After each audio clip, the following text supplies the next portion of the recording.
కేంద్ర ప్రభుత్వం ప్రవేశపెట్టిన స్వచ్ఛంద నల్లధనం వివరాలకు సంబంధించి ఇప్పటికే దానికి సంబంధించి వెల్లడించారు. దాదాపు దేశవ్యాప్తంగా 60,000 కోట్ల పైచీలకు వచ్చింది. అయితే ఈ వ్యవహారం ఇప్పుడు ఆంధ్రప్రదేశ్ రాజకీయాల్లో ఎందుకు హాట్ టాపిక్ గా మారుతుంది? మన ఆంధ్రప్రదేశ్ ముఖ్యమంత్రి చేసిన వ్యాఖ్యలు తెలుగు రాష్ట్రాల్లో 13,000 కోట్ల పైచీలకు, అందులో ఒక వ్యక్తే 10,000 కోట్లు నల్లధనానికి సంబంధించి వివరాలు సమర్పించాడు. మరి ఇంత డబ్బు దుర్వినియోగం అవుదా అని నిన్న ప్రధానమంత్రికి ఒక లేఖ కూడా రాశారు. అంటే ఆయన ఉద్దేశం నగదు రహిత లావాదేవీలకు సంబంధించి దాన్ని ఎక్కువ ప్రమోట్ చేస్తే బాగుంటుంది, 1,500 నోట్లు రద్దు చేయాలి అని చెప్పి. మరి దీని మీద ఇటు అధికార తెలుగుదేశం అలాగే ప్రతిపక్ష వైసీపీల మధ్య మాటల యుద్ధం జరుగుతోంది. జగన్మోహన్ రెడ్డి కూడా స్పందించి దీని మీద ఒక లేఖ ప్రధానికి రాశారు. ఇవి రహస్యంగా ఉండాల్సిన వివరాలు ఎన్డీఏలో భాగస్వామిగా ఉన్న ముఖ్యమంత్రి చంద్రబాబు నాయుడుకి ఏమైనా తెలిసాయా? ఎవరెవరు వెల్లడించారో ఆ విషయాలు ఆంధ్రప్రదేశ్ ప్రజలుగా ఉన్న మాకు కూడా చెప్తే మంచిది కదా అని చెప్పి ఆయన కూడా ఒక లేఖ రాశారు. మాటల యుద్ధం రెండు పార్టీల మధ్య జరుగుతోంది. ఆ అంశానికి సంబంధించి మాట్లాడదాం. మరోవైపు ఇప్పటికే 12,000 మంది ఇంకా ఉన్నారు నల్లధన వివరాలు వెల్లడించిన వాళ్ళకి దీపావళి తర్వాత సీరియస్ యాక్షన్ తీసుకునే ఆలోచనలో ఉంది అని చెప్పి కూడా వార్తలు వస్తున్నాయి. ఇక అపెక్స్ కౌన్సిల్ సంబంధించి రెండు రాష్ట్రాలకు గత నెల సెప్టెంబర్ 21న జరిగిన దానికి సంబంధించి డీటెయిల్స్ పంపించారు. కానీ వైఖరి మాత్రం చెప్పలేదు కేంద్రం పాలమూరు డిండి పథకాలకు సంబంధించి. మరి దీని మీద వైఖరి తేల్చే అవకాశం ఉందా లేదా అనేది కూడా మాట్లాడదాం. మనతో పాటు ఇవాళ లైవ్ షోలో జాయిన్ అవుతున్నారు ఎం రఘునందన్ రావు గారు, బీజేపీ సీనియర్ నేత, సీనియర్ అడ్వకేట్, జి దేవిప్రసాద్ గారు, టీఆర్ఎస్ ముఖ్య నేత, టీఎన్జీఓ గౌరవ అధ్యక్షులు, మల్లె లింగారెడ్డి గారు, ఏపీ పౌర సరఫరాల శాఖ కార్పొరేషన్ చైర్మన్, టీడీపీ సీనియర్ నాయకులు. అలాగే లైవ్ లో మనకు అందుబాటులోకి వచ్చారు పార్థసారథి గారు, మాజీ మంత్రి, వైఎస్ఆర్సీపీ సీనియర్ నాయకులు. పార్థసారథి గారు, నగదు రహిత లావాదేవీలు ప్రమోట్ చేయడం వల్ల నల్లధనానికి మందేయచ్చు, విరుగుడు దొరుకుతుంది, కాబట్టి 1,500 నోట్లు బ్యాన్ చేయండి అని ఒక విజ్ఞప్తిలాగా ముఖ్యమంత్రి ప్రధానికి లేఖ రాశారు. అదే సందర్భంలో జగన్మోహన్ రెడ్డి గారు కూడా లేఖ రాశారు. ఏది ఆ 10,000 కోట్లకు సంబంధించి మరి వివరాలు చంద్రబాబు నాయుడుకి ఏమన్నా తెలుసా, ఆయన బినామీలే అయి ఉంటారు అని చెప్పి. పత్రికలు చాలా రాశాయి కదా. ఎప్పుడైతే ఆ డీటెయిల్స్ వచ్చాయో దాదాపు 13,000 కోట్లు, అందరూ ఒక వ్యక్తే 10,000 కోట్లు అని చెప్పి పత్రికలన్నీ రాశాయి. మరి ముఖ్యంగా చంద్రబాబు నాయుడు గారికి తెలియాల్సిన అవసరం ఏముంది? అసలు ఇష్యూ ఎందుకు మీ రెండు పార్టీల మధ్య ఒక రాజకీయ వ్యవహారంలో ఎందుకు మారింది? నల్లధనం అరికట్టడానికి ఏ ప్రభుత్వమైనా ఏ నాయకుడైనా చర్యలు తీసుకుంటే ఆ నాయకుడికి పూర్తి సహకారం అందించాలి, దాన్ని అభినందించాలి కూడా. మోడీ గారు ప్రయత్నం చేస్తున్నారు, మంచిదే. ఎందుకంటే ఈ నల్లధనం మూలంగా సమాజంలో వ్యత్యాసాలు, తారతమ్యాలు, గొప్ప బీద ఇవన్నీ కూడా ఎక్కువగా వస్తా ఉన్నాయి. ఇది దేశానికి కూడా కొంత చేటు కలిగిస్తున్న విషయం అందరం కూడా చూస్తున్నాం గతంలో నుంచి కూడా. సో నల్లధనాన్ని వెలికి తీసే చర్యలు కానివ్వండి, లేకపోతే నల్లధనాన్ని అరికట్టడానికి తీసుకోవాల్సిన చర్యలు ఎవరు సూచించినా, ఎవరు చేపట్టినా కూడా దాన్ని అభినందించాల్సిందే. కానీ ఇక్కడ చంద్రబాబు నాయుడు గారు నల్లధనం గురించి మాట్లాడినా, లేదా జగన్మోహన్ రెడ్డి గారు 10,000 కోట్ల గురించి మాట్లాడినా ఆయన పేరు ప్రస్తావించలేదు కదా పార్థసారథి గారు. వారు పేరు ప్రస్తావించారా మాట్లాడేటప్పుడు? ఇప్పుడు మీ పేరు మర్చిపోయాను, ఋషి యాంకర్ గారి పేరు ఋషి అండి. ఋషి గారు మొట్టమొదటి రోజేమో చంద్రబాబు నాయుడు గారు ఒక వ్యక్తి 10,000 కోట్ల రూపాయలు అనౌన్స్ చేశారు. ఇది సాధ్యమా? వ్యాపారస్తులకి ఇది అసలు సాధ్యమైందా? ఏ వ్యాపారైనా సరే 10,000 కోట్లు సంపాదించగలడా అంటే రాజకీయ నాయకులే అది డిక్లేర్ చేసి ఉంటారు అనే అభిప్రాయం వచ్చేటట్లు మొట్టమొదటి రోజు ప్రెస్ కాన్ఫరెన్స్ లో సీఎం గారు చెప్పారు. అవును. రెండో రోజు దానికి కంటిన్యూషన్ వాళ్ళ మంత్రి దేవినేని ఉమామహేశ్వరరావు గారు జగన్మోహన్ రెడ్డి గారు 10,000 కోట్ల రూపాయలు అనౌన్స్ చేశారంటారు. ఆ తర్వాత ఆయనకు అనుకూలంగా విశ్లేషణ చేసే కొంతమంది వ్యక్తులు జగన్మోహన్ రెడ్డి గారు అనౌన్స్ చేసేశారని చెప్పారు. ఆఖరికి ఏ విధంగా వచ్చిందంటే 10,000 కోట్ల రూపాయలు జగన్మోహన్ రెడ్డి గారు అనౌన్స్ చేశారు అంటే మేము ఇప్పుడు దాకా చెప్పిన అబద్ధ ప్రచారం అంతా కూడా వాస్తవాలు అన్నట్టు అభిప్రాయం కలిగిస్తానికి ప్రయత్నం చేశారు. ఇది ఒకవేళ నిజంగా నిబద్ధత ఉంటే ఆ పార్టీకి కానీ ఆ నాయకులకు కానీ నిజాయితీ, నీతి అనేది ఉంటే వాళ్ళు చెప్పిన మాటల మీద నిలబడాలి. ఎందుకంటే ఇన్ని రోజులు కూడా జగన్మోహన్ రెడ్డి గారి మీద వ్యక్తిత్వ హననం చేసి, క్యారెక్టర్ అసాసినేట్ చేసి వాళ్ళు రాజకీయ లబ్ధి పొందుతూ వచ్చారు. ఏంటి, ఆయనకు కోపం, ఆయన పెద్దలతో సరిగ్గా ఉన్నాడంట, లేదా ఎమ్మెల్యేతో సరిగ్గా ఉన్నాడంట, 1,00,000 కోట్లు దోచేశాడు, ధనయజ్ఞం. ఈ రోజు వరకు కూడా అధికారంలోకి వచ్చి 2.5 సంవత్సరాలు ఎక్కడ కూడా ఆధారం చూపించాలి. ఓకే, దాన్ని పక్కన పెట్టేద్దాం. ఈ రోజండి ఇది ఇన్కమ్ ట్యాక్స్ డిపార్ట్మెంట్ ఇష్యూ చేసిన central board of direct taxes, తర్వాత finance minister government of India announce చేసిన ఇదండి. దాంట్లో ఏం చెప్పారు? No official list or region wise declaration is issued. Request general public not to pay heed to such fraudulent messages. అంటే ఈ తప్పుడు ప్రచారంలో నమ్మొద్దని చెప్పేసి వినొద్దని చెప్పేసి సాక్షాత్ కేంద్ర ప్రభుత్వం చెప్పింది. మరి ఈయన గారికి ఎక్కడి నుంచి వచ్చినాయి 10,000 కోట్లు ఒకటే వ్యక్తి చేశారని చెప్పేసి తర్వాత వాళ్ళ పార్టీ నేనేమన్నానంటే ఒక నిమిషం జగన్మోహన్ రెడ్డి గారు కూడా లెటర్ రాశారు మన కేంద్ర ప్రభుత్వానికి ప్రధానమంత్రికి మీరు ఈ లిస్టు బయట పెట్టండి. జగన్మోహన్ రెడ్డి గారు కాదు ఇంకా రాజకీయ నాయకులంతా కూడా ప్రవేశపెట్టారు.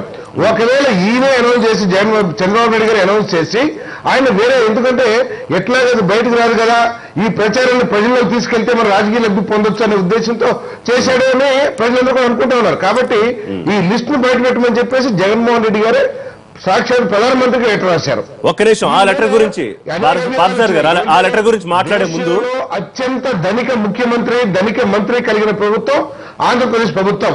అత్యంత ధనిక ముఖ్యమంత్రి చంద్రబాబు నాయుడు గారు, అత్యంత ధనిక మంత్రి నారాయణ గారు అని చెప్పేసి కొన్ని సంస్థలు సర్వే సంస్థలు ఇండిపెండెంట్ సర్వే సంస్థలు అనౌన్స్ చేసినాయి. దాంట్లో భాగంగానే చంద్రబాబు నాయుడు గారు అనౌన్స్ చేశారని చెప్పేసి అంత అనుకోండి. ఒక నిమిషం పార్థసారథి గారు ఒకసారి తెలుగుదేశం పార్టీ వర్షం తీసుకుందాం. ఒక నిమిషం లింగారెడ్డి గారు ఒక ప్రశ్న అడిగారు పార్థసారథి గారు. ముఖ్యమంత్రి చంద్రబాబు నాయుడుకి ఎలా తెలిసింది ఆ వివరాలు ఆయనకి ఏమైనా తెలుసా? ఆయన బినామీ అయ్యి ఉంటాడా ఆ వ్యక్తి అని? ఒక నిమిషం ఇప్పుడు ఇక్కడ వీళ్ళంతా దాని గురించి భుజాలు తడుకొని మీదేసుకొని అంటే పరోక్షంగా మమ్మల్ని అంటున్నారు కదా అనేటట్టు వాళ్ళు ఆపాదించారు. మంత్రులు కూడా కామెంట్ చేశారు. కామెంట్ చేసేటువంటి వాళ్ళు కల్పించారు. జగన్మోహన్ రెడ్డి గారిని టార్గెట్ చెప్పారు కదా పేరుతో సహా. మా గారే కాదు మేము కూడా అంటాం. ఎందుకంటే మీ నాయకులు లక్షణాలు అట్లా ఉన్నాయి, చరిత్ర అట్లుంది, కేసులు అట్లున్నాయి, కోర్టుల చుట్టూ ఆ విధంగా తిరుగుతారు. కాబట్టి ఎవరైనా అంటారు, దేశంలో ఎవరైనా కూడా అంటారు, దాంతో తప్పేం లేదు. ఇక్కడ అంటే ఏ విషయం వచ్చినా ఆయనకి లింక్ పెడతారు. ఇంకా ఇప్పుడు దేశంలో ఏం జరిగినా కూడా జగన్మోహన్ రెడ్డికి లింక్ పెడతారా? ఇప్పుడు లేకపోతే వీళ్ళకి ఎందుకండి? ఇప్పుడు ముఖ్యమంత్రి గారు ఏం చెప్పినారు, ఎన్నికల ముందు కూడా చెప్పడం జరిగింది, 1000 రూపాయలు 500 నోట్ల వల్ల ఇప్పుడు గణాంకాలు కూడా చెప్పినారు.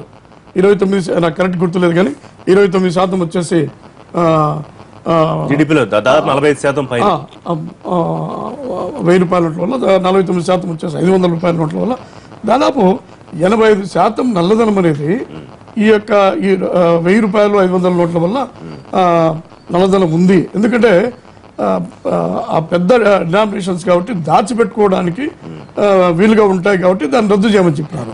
ఇంకోటి నేను చెప్పినారు, ఆయన నల్లధనం మూలాలు రాజకీయంలోకి ప్రవేశించి, ప్రజాస్వామ్యంలోకి ప్రవేశించి, ఎన్నికల వ్యవస్థలోకి ప్రవేశించి ఈ ప్రజాస్వామ్య మూలాలనే. అవును లింగారెడ్డి గారు, ఇప్పుడు ఒక పాయింట్, ఇప్పుడు బ్లాక్ మనీ ఇప్పుడు ఎన్నికల్లో కేవలం వైసీపీ జగన్మోహన్ రెడ్డి గారు ఒక్కళ్లే డబ్బులు పంచుతున్నారా? తెలుగుదేశం పార్టీ నాయకులు లేకపోతే ఇంకో పార్టీ నాయకులు వాటిని ఉపయోగించి కేవలం అంటే దేశంలో ఏం జరిగినా ఆయనకే ఎందుకు చూడుతున్నారని అక్కడ కాదు.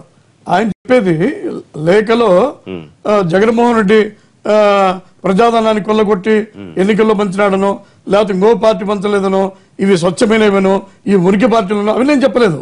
మొత్తం ఈ ప్రజాస్వామ్యాన్ని పట్టి పీడిస్తున్నటువంటి ఒక ముఖ్యమైనటువంటి ఒక మౌలిక సమస్య గురించి ఆయన చెప్పినారు. అక్రమ సంపాదన వచ్చినప్పుడు అది ఆర్థిక మూలాలను దెబ్బతీస్తుంది. వాళ్ళు పెట్టుబడులు కానీ, ఉపాధి కానీ, ఉత్పాదకత కానీ ఆ వ్యక్తుల చేతిలోకి పోతుంది. రాజకీయం కూడా వాళ్ళ చేతిలోకి పోతుంది. చివరికి ఏమవుతుంది, ఒక పేదవాడు, ఒక పేద అభ్యర్థి కానీ లేకపోతే మరొకరు కానీ డబ్బు లేనటువంటి వాడు ఎన్నికల వ్యవస్థలో పోటీ చేసేటువంటి పరిస్థితి లేదు. కాబట్టి దాన్ని ఏ పార్టీకి అంటే ప్రతి పార్టీ కూడా ఇది వర్తిస్తుంది. ప్రతి పార్టీ కూడా మరి ఈ విధమైనటువంటి విషయాలు ఆలోచించాలి. మొత్తం గురించి చెప్పినారు. రెండోది ఏంటంటే, ఇప్పుడు ఆయన చంద్రబాబు నాయుడు గారికి ఏ విధంగా తెలుసు హైదరాబాద్ లో 13,000 కోట్లు, ఒక కుటుంబం దగ్గర 10,000 కోట్లు ఉన్నాయనేది వ్యక్తి దగ్గర ఉన్నాయని చెప్పి. ఇక్కడ మనం అర్థం చేసుకోవాల్సింది ఏంది, మీ టీవీలో వచ్చింది, అన్ని టీవీల్లో వచ్చినాయి, పేపర్లో వచ్చినాయి, వారం 10 రోజులు పత్రికల్లో వస్తున్నాయి.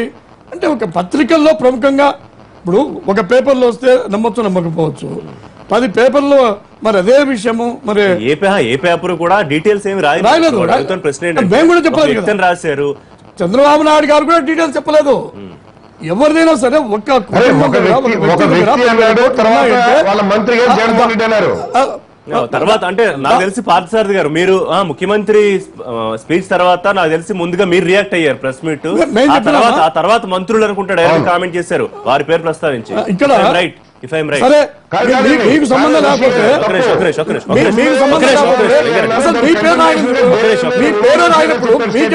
ఒక నిమిషం పార్థసారథి గారు చెప్పండి. అరే నువ్వు పేరెత్తిన తర్వాత నువ్వు ఉనికేంటే నీకు నిజంగా నీకు నీతి ఏమనుంటే నైతిక విలువలుంటే మీకు వచ్చిన సమాచారాన్ని ప్రజలకు కూడా తెలియజేయండి. రైట్ ఒక్క నిమిషం రఘునందన్ గారు అసలు ఇష్యూని ఎలా చూడాలి? నల్లధనం వ్యవహారాన్ని అసలు కేంద్రం ఒక మంచి కార్యక్రమం కోసం తీసుకుంటే ఇవాళ ఇది రెండు పార్టీల మధ్య రాజకీయంగా మారడాన్ని ఎలా చూస్తున్నారు? అంటే రాజకీయ వివరాలు వెల్లడి చేయాలని జగన్మోహన్ రెడ్డి గారు ఒక లేఖ రాశారు, దాన్ని కన్సిడర్ చేయాల్సిన అవసరం ఉందా? ఇప్పుడు దేశంలో ఉన్నటువంటి నల్లధనం, దేశం బయట ఉన్నటువంటి నల్లధనాన్ని భారతదేశానికి తీసుకొచ్చి ఈ దేశ అభివృద్ధి లోపల సంపదను ఎట్లా వాడుకోవాలని కొంత ప్రయత్నం జరుగుతూ ఉంది. ప్రస్తుతం ఎగ్జిస్టెన్స్ లో ఉన్నటువంటి కొన్ని చట్టాలలో మార్పులు తీసుకొచ్చి కొంత మేరకి ఈ దేశానికి ఆర్థిక వ్యవస్థను బలోపేతం చేసేందుకు కృషి జరుగుతూ ఉంది. దాన్ని ఎంతవరకు చూడాలి, దాన్ని అన్ని రాజకీయ పార్టీలు కూడా స్వాగతిస్తున్నట్టు పైకైతే కనబడతా ఉంది. కానీ ఈ రెండు రాజకీయ పార్టీల మధ్యలో ఎందుకు వ్యక్తిగతమైనటువంటి దూషణల పర్వం ఇప్పటికైతే ఈ రెండు రాజకీయ పార్టీల మధ్య ఇప్పటికైతే ఇష్యూ జరిగి ముగిసిపోయి దాదాపు 20 రోజులు అయిపోతుంది. వాలంటరీ డిస్క్లోజర్ స్కీమ్ వీడియోస్ అయిపోయి ఇప్పటికీ 20 రోజులు అవుతుంది. వాళ్ళంతా మనం ఏ తారీఖులో ఉన్నాం సార్? 16 తారీఖులో 16 రోజులు అయిపోయింది. ఇప్పటికీ ఆ రెండు రాజకీయ పార్టీల మధ్యలో మాటల యుద్ధం ప్రారంభమైంది. వ్యక్తుల మధ్యన పంచాయతీ కోసమో ఒక రాష్ట్రంలో ఉన్నటువంటి రెండు రాజకీయ పార్టీల మధ్యలో పంచాయతీ కోసమో ఈ నల్లధనం ఇష్యూ రాలేదు.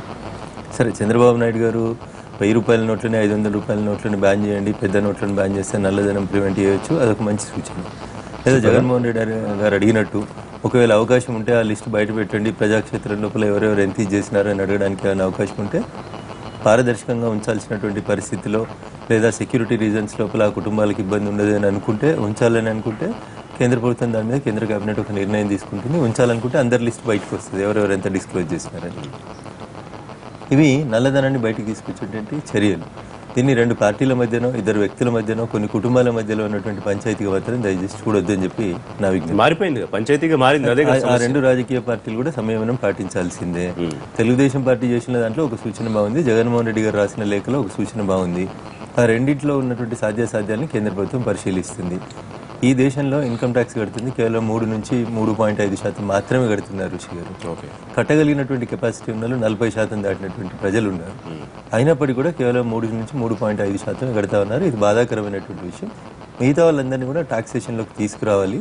నగదు మనీ చలామణి పథకాన్ని బంద్ చేసి పెద్ద నోట్లను బంద్ చేసి ఎట్లయితే కార్డ్స్ వాడే సిస్టంలోకి ప్రజల్ని తీసుకురావాలని అనుకున్నారు కాబట్టి కేంద్ర ప్రభుత్వం ఒక లాంగ్ రన్ ని దృష్టిలో పెట్టుకుని జనధన యోజన అని ఒక ఖాతాల స్కీమ్ని ప్రారంభించి పల్లెటూర్లలో ఉన్నటువంటి వ్యక్తులను కూడా కార్డులు వాడేటువంటి వైపు మళ్ళిస్తున్నారు ఋషి గారు. అది ఒక రోజులో జరిగేటువంటి అంశం కాదు, టైం పడుతుంది.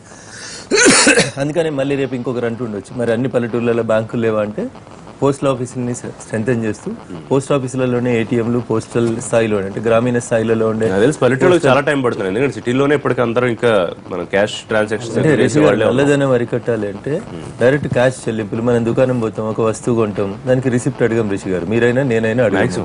సో అది బ్లాక్ మనీ కిందనే కన్సిడర్ చేయాల్సి వస్తుంది. ఎందుకంటే దానికి సేల్స్ ట్యాక్స్ లేదు, సర్వీస్ ట్యాక్స్ లేదు, ఏ రకమైనటువంటి ట్యాక్స్ని ఆ దుకాణం యజమాని కడతలేడు, అది బ్లాక్ అవుతుంది. అందుకని అట్లా కాకుండా నగదు వినియోగాన్ని తగ్గించి కార్డుల వాడకం వైపు ప్రజల్ని మళ్ళిస్తే ఏదైతే నరేంద్ర మోడీ గారు ఏదైతే ఆలోచిస్తూ వచ్చినారో ప్రతి వ్యక్తి కూడా ట్యాక్స్ కట్టేటువంటి కోటాలోకి రావాల్సినటువంటి అవసరం ఉంది. ఆ కోటాలోకి మళ్లించడానికి ఒక లాంగ్ విజన్ తోటి జరుపుతున్నటువంటి కార్యక్రమం. అందుకని దయించి రాజకీయ పార్టీలు ఈ దేశ నిర్మాణంలో భాగస్వామ్యం గారు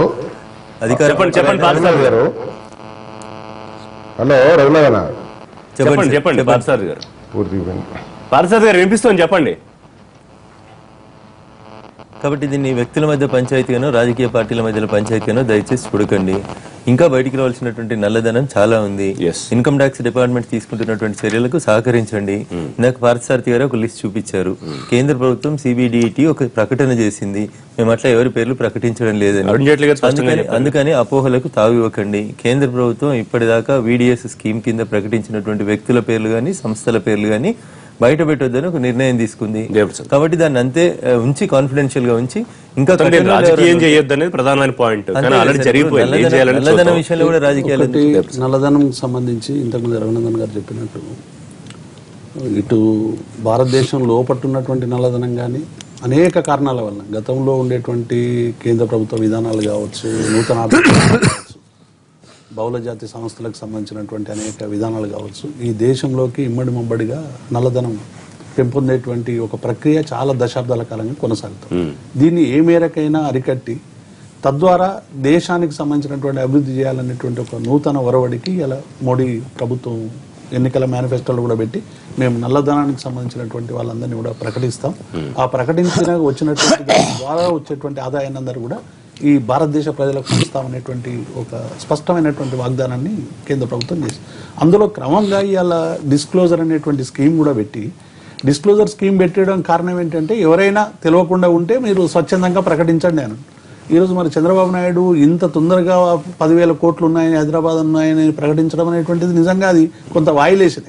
ఇప్పుడు ఎందుకంటే కేంద్ర ప్రభుత్వం ఆహ్వానించింది, ఎవరెవరి దగ్గర ఉన్నాయో చెప్పింది. 10,000 కోట్లు ఉంటే ఇప్పుడు మంత్రులేమో ఒక ఫలానా వ్యక్తికి టార్గెట్ చేసి మాట్లాడుతూ ఉన్నారు. ఇది రెండు రాజకీయ పార్టీల మధ్య వైరుధ్యంగా మారేటువంటి ఒక ప్రక్రియగా మారింది తప్ప డెఫినెట్ గా ఎవరు 10,000 నల్ల కోట్ల ధనం చంద్రబాబు దగ్గర ఉన్నా, జగన్ దగ్గర ఉన్నా, ఇంకొకరి దగ్గర ఉన్నా డెఫినెట్ గా కేంద్ర ప్రభుత్వం ప్రకటించాల్సినటువంటి అవసరం అయితే ఉంది. ఎందుకంటే ఇప్పుడు డిస్క్లోజర్ చేయకున్నా కూడా రేపు భవిష్యత్తులో ఇటువంటి రాకుండా ఉండాలంటే ఏం చేయాలనేటువంటి దానిలో కూడా కొంత మేరకు ముందుకు పోల్చినటువంటి అవసరం. కానీ ఒక రాజకీయ పార్టీల మధ్య ఈ తగదా 1000 నోట్లు 500 నోట్లు నువ్వు బ్యాన్ చేసినా ఇంకొక రూపేణ ఎన్నికల్లో ఇంకొక ప్రక్రియ మొదలైతాయి. అసలు అది ఎట్లా రాకుండా 10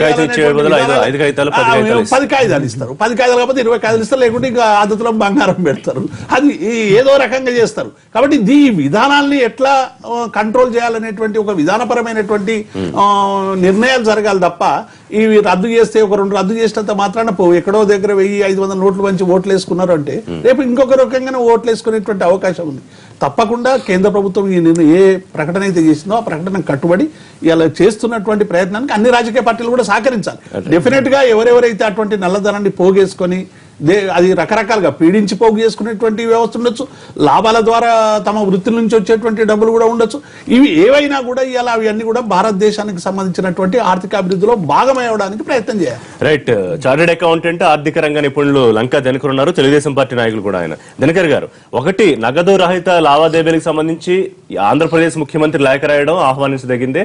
అలాగే ప్రధాన ప్రతిపక్ష నేత వివరాలు బయటపెట్టండి అని రాశారు. కానీ దీన్ని రెండు పార్టీలు రాజకీయాలు చేసుకోవడానికి అనేక అంశాలు ఉన్నాయి విమర్శలు చేసుకోవడానికి. ఈ బ్లాక్ మనీ ఇష్యూని ఎందుకు టీడీపీ, వైసీపీలు ప్రధాన రాజకీయ అంశంగా ఆరోపణల కోసం మార్చేసుకున్నాయి? ఇది మనం కీలకంగా గమనిస్తే దేశం మొత్తం మీద కూడా 64,275 మంది 65,250 కోట్ల రూపాయల మొత్తాన్ని కూడా డిక్లరేషన్ ఆఫ్ ఇన్కమ్ స్కీమ్ కింద ప్రకటించడం జరిగింది. అందులో ఆంధ్రప్రదేశ్, తెలంగాణ 2 రాష్ట్రాల్లో 13,000 కోట్లు వెల్లడిస్తే ఒక కుటుంబం నుంచే 10,000 కోట్ల రూపాయల ఆస్తులు వచ్చి ప్రకటించారు అనేటటువంటిది ఆ రోజే, ఏ రోజైతే స్కీమ్ క్లోజ్ అయిందో ఆ రోజే టీవీల్లో స్క్రోలింగ్స్ లో చూసాము, నెక్స్ట్ పత్రికల్లో వచ్చాము, అన్నిట్లో చూసాం మనం. అదే విషయాన్ని ఇక్కడ చంద్రబాబు నాయుడు గారు ఏ వ్యక్తి పేరు ప్రస్తావించలేదు. ఇంత పెద్ద మొత్తము ఒక వ్యక్తి, ఒక కుటుంబానికి సంబంధించిన వారే ప్రకటించారంటే ఆ వ్యక్తి ఎవరు ఏంటి అనేటటువంటి అంశాన్ని ఆయన మాట్లాడారు కానీ పర్టికులర్గా ఈ వ్యక్తి అని మాట్లాడలేదు. అయితే ఒకసారి ఈ రాష్ట్రానికి సంబంధించినటువంటి ప్రతిపక్ష నేతగా ఉన్నటువంటి జగన్మోహన్ రెడ్డి గారి ఇన్కమ్ ట్యాక్స్ అసెస్మెంట్స్ మీరు గమనిస్తే 2008-9 ఆర్థిక సంవత్సరానికి కేవలం 2,92,000 రూపాయలు ట్యాక్స్ కట్టిన ఈయన 2009-10 సంవత్సరానికి 6,72,00,000 కట్టారు. అంటే 1,100% పైగా ఆయన కట్టినటువంటి ట్యాక్స్ ఇంక్రిమెంటల్ గా చూపించడం జరిగింది. ఇక టాటాలు, బిర్లాలు, లాస్ట్ అంబానీలు కూడా ఇంత వృత్తి రేటు సాధించడం వల్లగాలేదండి. వాళ్ళు ఇంతకాలం నుంచి వ్యాపారం చేస్తున్నా అంతటితో ఆగలేదు. 2010వ సంవత్సరంలో 84 కోట్ల రూపాయలు కేవలం అడ్వాన్స్ ట్యాక్స్ గా ఒక క్వార్టర్ లో కట్టినటువంటి వ్యక్తి. ఇన్ని రకాల అంశాలు ఈ క్రమంలోనే దాదాపు ఈ ఉమ్మడి ఆంధ్రప్రదేశ్ అంటే నేను తెలంగాణతో కూడా కలిపి చెప్తున్నాను, ఇంత పెద్ద ఎత్తున గత 65 సంవత్సరాలుగా స్వతంత్రం వచ్చిన తర్వాత ఏ ఆర్థికపరమైన అంశాల్లో ఇన్ని కేసులు, 13 కేసులు ప్రతి శుక్రవారము కేసులు ఉన్నాయి, కోర్టులో అని వెళ్తున్నారు. అది వేరే అంశం. చెప్తున్నా, ఎందుకంటే కాదు మూలం ఎక్కడుందని చెప్తున్నాను. ప్రజలకి కూడా ఒక అనుమానము. జగన్మోహన్ రెడ్డి ఎక్కువ చేసిందా? మీరే చెప్పమని చెప్తున్నారు. 23 జిల్లాలు అంటే 31 జిల్లాలు అయినటువంటి తెలంగాణలో 13 జిల్లాల ఆంధ్రాలో ఇంత పెద్ద ఒక నిమిషం దినకర్ గారు, ఒక నిమిషం. దినకర్ గారు దినకర్ గారు, ఒక్క నిమిషం. ఇప్పుడు దినకర్ గారు ఆర్థిక రంగ నిపుణులు. ఆర్థిక పరమైనటువంటి ఇబ్బందులు, ఈ నల్లధనం వల్ల వచ్చేటువంటి దేశానికి వచ్చేటువంటి ఇబ్బందులు విశ్లేషించాలి కానీ ఒక పార్టీకి సంబంధించినటువంటి ఆర్థిక రంగ నిపుణులు ఏదైనా కానీ ఇప్పుడు రెండు పార్టీలకు సంబంధించిన ఒక ఆర్థిక రంగ నిపుణులు అంటే మాలాంటి విజ్ఞానం వచ్చేటువంటి కొన్ని అంశాలను అందిస్తే ప్రజలకు పోతాయి. అంతే తప్ప ఒక పార్టీకి సంబంధించి ఇంకొక పార్టీకి సంబంధించినటువంటి డిస్క్లోజర్ స్కీమ్ ను మీరు ప్రవేశపెట్టడంలో తప్పలేదు, చెప్పడంలో తప్పలేదు అనేటువంటి మాటలు మాట్లాడడం కరెక్ట్ కాదు. దినకర్ గారు, ఒకటి ఇప్పుడు ఆ డిస్క్లోజర్ సంబంధించి స్కీమ్ అయిపోయింది, ఆ వివరాలు బయట పెట్టమని కేంద్ర ఆర్థిక మంత్రి చాలా స్పష్టంగా చెప్పారు. సో ఇప్పుడు ఆ విషయాన్ని ఆంధ్రప్రదేశ్ ముఖ్యమంత్రి గారు ప్రస్తావించడమో, ఆయనే బినామీ అయి ఉండొచ్చు, వారి బినామీ ప్రకటించడమో అని జగన్మోహన్ రెడ్డి గారు అనుమానం వ్యక్తం చేసి ఆ వివరాలు బయట పెట్టమండమో అంటే మొత్తం అంతా ఒక రాజకీయ మలుపు తీసుకున్నట్టు కనిపిస్తుంది. అసలు సాధ్యం కాదు కదా, ఆ వివరాలు బయట పెట్టే అవకాశం అయితే ఉండదు కదా. చాలా కీలకమైన పాయింట్ ఈ దశలోనే. ఎందుకంటే రత్నాలకైనా ఏది వాంగ్కి సంబంధించి జరిగినటువంటి అవినీతి ఉందో దానికి సంబంధించిన మసాద్ అనేటటువంటి అప్పటి అధినేతని కూడా అరెస్ట్ చేయడం జరిగింది. ఈయన వెనకాల అరెస్ట్ వచ్చిన కేసులు కానీ ఇవన్నీ చూసిన తర్వాత ప్రజలకి సగటు ఆంధ్రప్రదేశ్ లో ఉండే పౌరుడు కూడా అనుమానం రావడంలో సందేహమే ఉందండి. ఇంతలోకి ఇంత భయపడిపోవటం ఎందుకు, ఈ విధంగా రియాక్ట్ కావడం ఎందుకు, వాళ్ళు అర్థం కావట్లేదు. అది ఎందుకంత బాధపడిపోతున్నారు అర్థం కావట్లేదు. అంటే గుమ్మడికాయలు దొంగ ఎవరంటే మీరు బుధాలు జరుగుకుంటే ఎవరేం చేస్తారు, మేము ఎక్కడ పేర్లు ఎవరిని చెప్పలేదు చెప్పారు. ఇప్పుడు మంత్రులు నాయకులు ఆయన టార్గెట్ చేసి కామెంట్ చేశారు.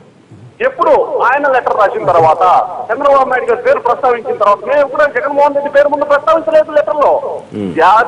దేశ ఆర్థిక వ్యవస్థ ఏ విధంగా దెబ్బతింటుంది, ఇటువంటి వ్యక్తులు ఎవరున్నారు, జాగ్రత్త పడాలి, 500 నోట్లు 1000 నోట్లు ఎందుకు రద్దు చేయమన్నారు. ఈ విధంగా విచ్చలవిడిగా ఈ అవినీతి సొమ్మిని చలామణి చేసుకుంటూ ఉన్నటువంటి 500 నోట్లు 1000 నోట్లు ఎవరైతే వాళ్ళ స్టోరేజ్ల్లో దాచుకున్నారో ఈ చలామణి ఆర్థికంగా ఇబ్బంది పడుతున్నారు. లిక్విడిటీ ప్రాబ్లం వీళ్ళ వల్ల వస్తుంది. ఒక నిమిషం పాదసారథి గారు, ఒక నిమిషం దినకర్ గారు, పాదసారథి గారు ఏమండి చాలా క్లియర్ గా ఋషి గారు దినకర్ గారు మీకు సిగ్నల్ ఏదో ప్రాబ్లం కనిపిస్తుంది. హలో పాదసారథి గారు రెస్పాండ్. హలో పాదసారథి గారు, పాదసారథి గారు రాలేదండి. మళ్ళీ మాట్లాడదాం. పాదసారథి గారు చిన్న బ్రేక్ తీసుకుందాం, బ్రేక్ తర్వాత చర్చ కొనసాగిద్దాం. Stay tuned.